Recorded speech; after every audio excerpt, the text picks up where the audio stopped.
everybody, wherever they're from, whatever they look like, should be made to feel welcome in our schools. Every child has a positive contribution to make, and we want to make sure they make it. That's why this year, of all years, after the difficult summer we've had, where many people of colour have been made to feel unwelcome, unvalued, and actually unsafe in our cities, we're going to be making sure that schools are the kind of place where everybody knows that they're welcome, they're safe, and they can make a difference. We're going to be honouring heroes from Black history.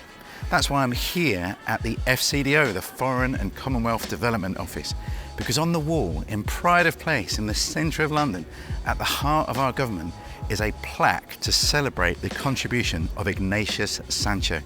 Ignatius Sancho was an abolitionist. He was a black man that fought against the evils of slavery.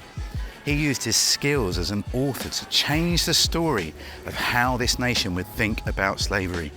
Our nation was involved in a wicked trade where people were stolen from their homes and families in Africa and taken across the Atlantic and sold as slaves in America. And we made great profits as a result of this. But Ignatius Sancho, like people like William Wilberforce, fought to bring it to an end. He was incredible. And that's why he's honoured here in the FCDO. Ignatius Sancho actually became the first person of African descent to vote in one of our general elections. And so it's important that we honour heroes like him for the contributions they've made. So join us for the Great Big Live Assembly for Black History Month on October the 15th at 9:05 a.m. in the morning. We'll be joined by Jeriah Kibusi and Gemma Hunt, who are incredible presenters. Come and make sure that you're there and we make sure everybody feels welcome in our schools.